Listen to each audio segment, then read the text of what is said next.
We leave Potsdam and firstly take a brief detour under the Bridge to take a look at Peacock Island. We then retrace our steps through the Kleinmachlow Lock, only this time we bear right and join the Teltow Canal, taking us all the way to Templehofhafen, a total cruising distance of about 36 kilometres. We've also included some images and videos of Pip and I exploring the city. Just outside of Potsdam, we were lucky to cross this part of the River Havel before the wired ferry started its crossing. The boat approaching has to wait.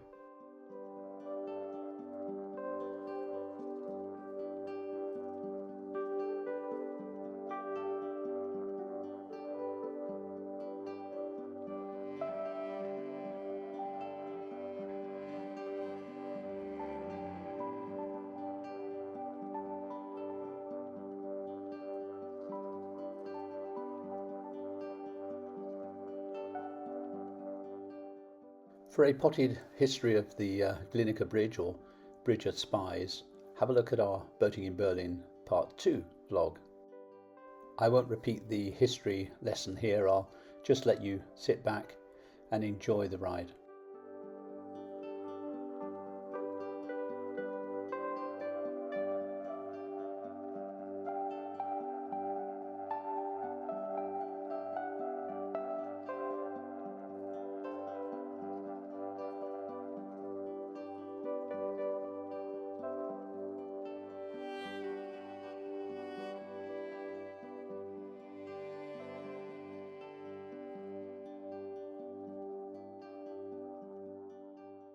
As we pass under the Bridge, we enter the Jungfernsee, yet another lake forming part of the River Havel. Ahead of us we see the Protestant Church of the Redeemer, or in German, Heilandskirche. The church has had an interesting history, once forming part of the divide between East and West Germany. In more recent years it has been used as a film location, and in 1992 the church, along with the park and Sacro Manor, which is nearby, were added by UNESCO to the World Heritage Site known as Palaces and Parks of Potsdam and Berlin. The white building in the middle of this image is the Peacock Island Castle. It was commissioned by the Prussian King Frederick William II, and it was built between 1794 and 1797. It's built in a beautiful Gothic design. Look at the amazing bridge linking the two towers.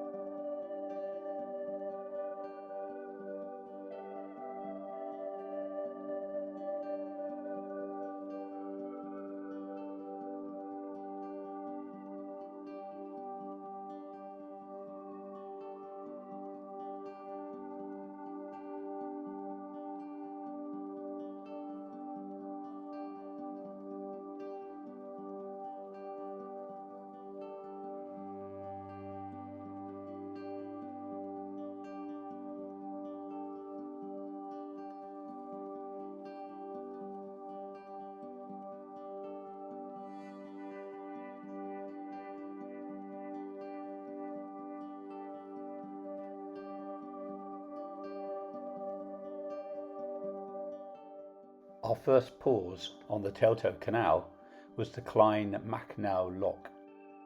In all of my boating experience, I have to say this is probably one of the most attractive locks I've ever seen, which is quite handy because when we arrived there was no one on duty, so we had to spend the night on the lock landing. This small town became increasingly important as a ford crossing point over a creek. The creek was replaced by the Teltow Canal in 1906, and this was also when the lock was built. Wolfgang describes the Teltow Canal as the Berlin bypass. Commercial craft traverse the whole of Germany, and the Teltow Canal is an important link that avoids the middle of Berlin.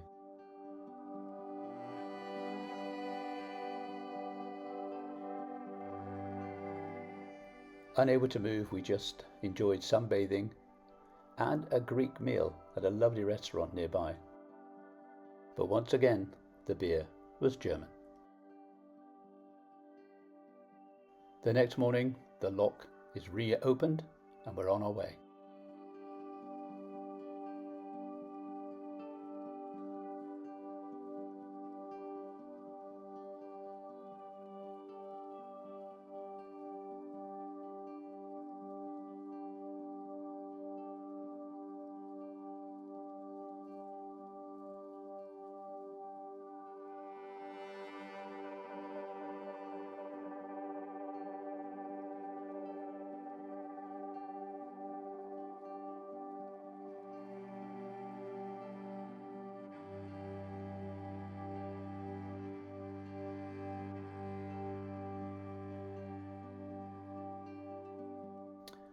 Marlena does the tricky job of tying off the bow.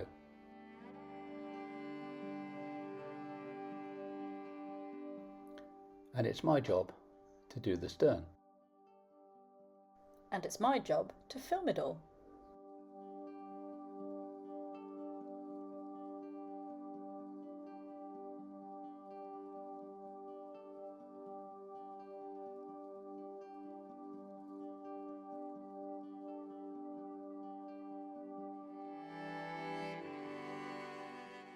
During our odyssey, Pip and I experienced a couple of guillotine locks, but nothing as big as this.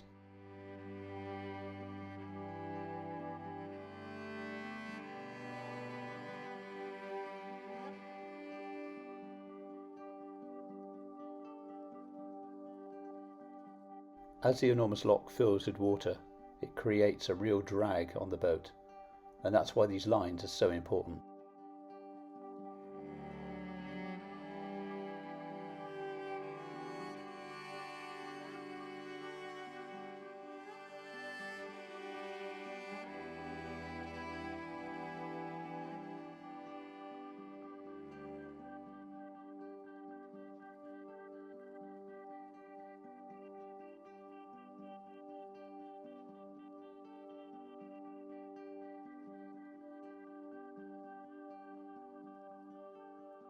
One last job as we leave the lock.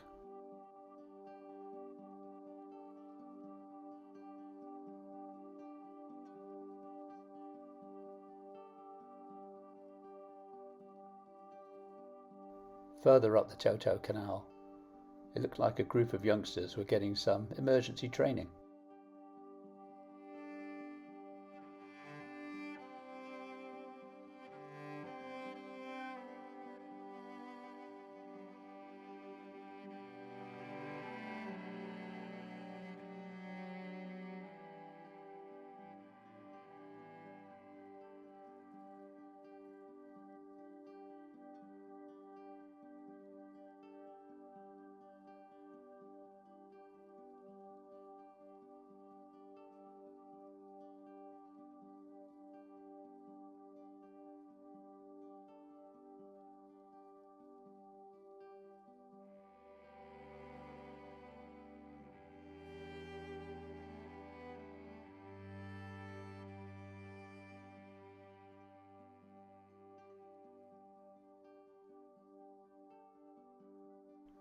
We finally reach the entrance to Templehofhafen.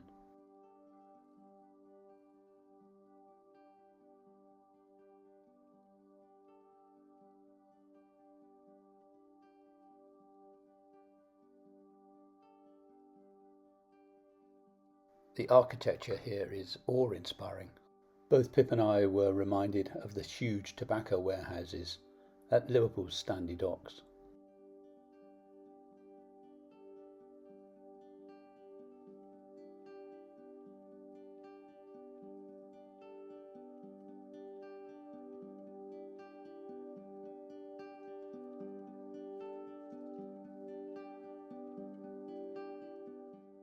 Wolfgang skillfully takes us into the harbour, finds our berth, where we will spend the next 3 nights while we explore Berlin.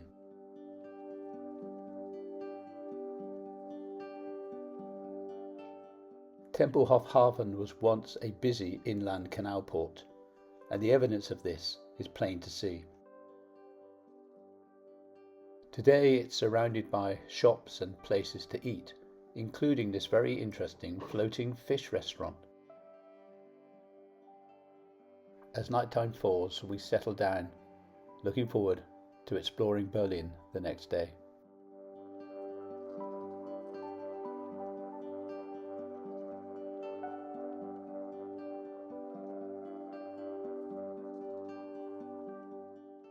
Berlin, and indeed wider Germany, has got an interesting and sometimes tragic past, and I make no apologies for some of the images and reflections in the rest of this video. You won't be surprised to hear that one of the most impactful visits was to the memorial to the murdered Jews of Europe. The memorial is in two parts. Above ground, all of these concrete boxes, which are different sizes, different heights, and set on ground at different levels, give the impression of a graveyard and possibly a maze or labyrinth. Really impactful. Underground, beneath all of these stones, you get the opportunity to read the stories and look at the pictures of what must be one of the blackest times in human history. Not far from the Jewish memorial is a much simpler but equally impactful memorial to the Sinti and Roma victims of National Socialism.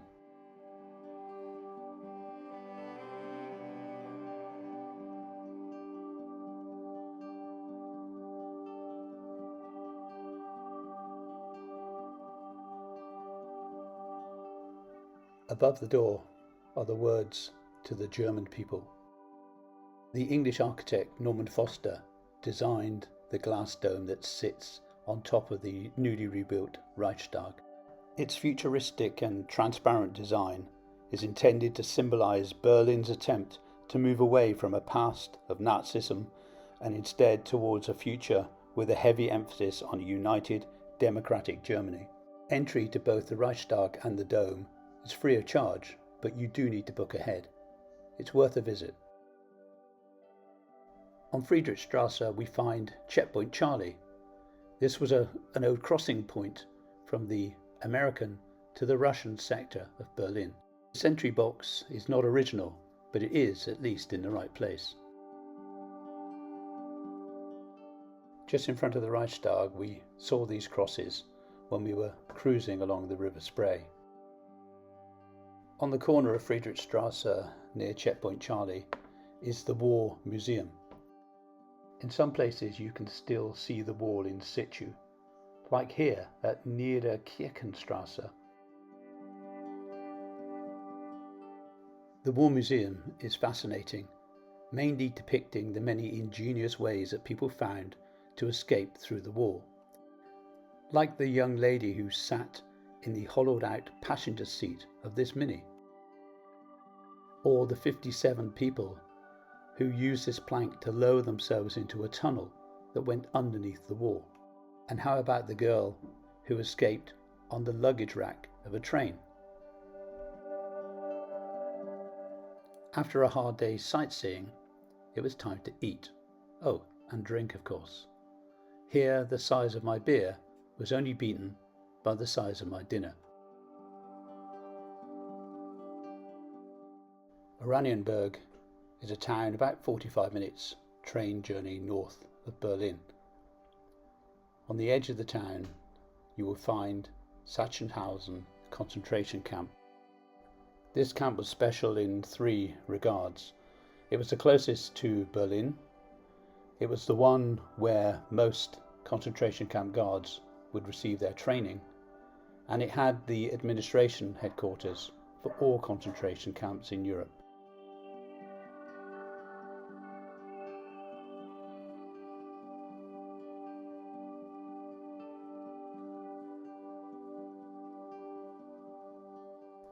So many sights here were harrowing. The pathology lab and mortuary were too. Outside in the grounds we found these two holes. This is where the gallows stood, and prisoners would be hanged in front of all other prisoners who were made to watch. In one corner of the grounds we found the execution pit, where prisoners would be brought to be shot. Inside the infirmary huts, patients were sometimes cured, but quite often they were just experimented upon. This tower is the Soviet memorial to all who lost their lives at Sachsenhausen.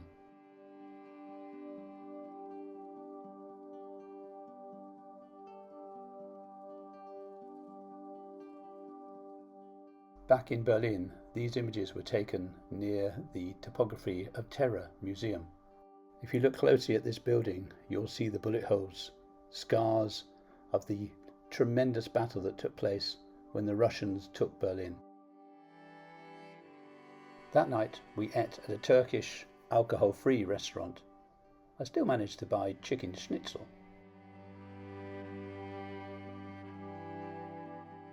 While Pip shows how difficult it was to hang on to the top of the Berlin Wall, I have matters of state to attend to.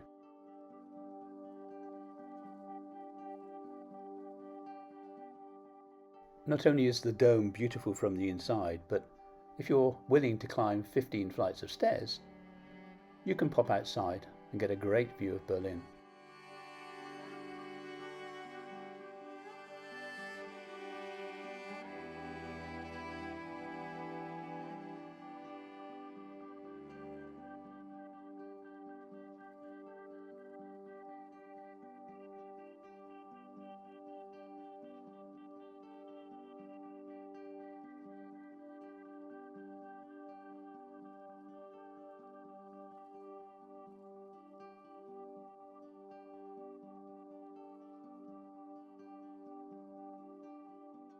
Prior to reunification, East and West Germany even had different symbols on their traffic lights. One shown here is the East German Ampelmännchen, or literally little traffic light man. It is a beloved symbol in former East Germany, and it enjoys the privileged status of being one of the few features to have survived the end of the Iron Curtain with its popularity unscathed.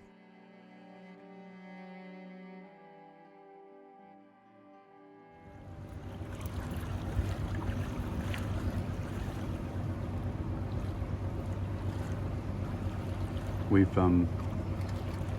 just had a narrow scrape with a low bridge, so just to be careful. Wolfgang is taking down the mast, which, as you can see, adds quite a bit of height.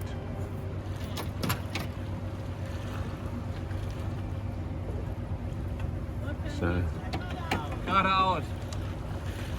Now we can relax, and the question there from Marlena was, do we go left or straight on? And Wolfgang replied, straight on. I have to admit that Rob's knowledge of German was far greater than I ever gave him credit.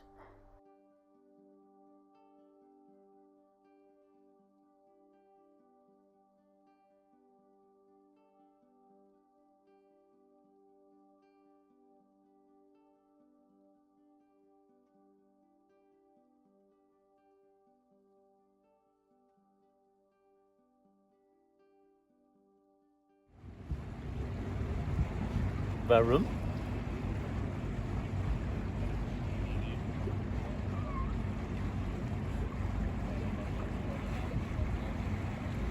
What did you say? I said, why? Oh. Why are you filming me?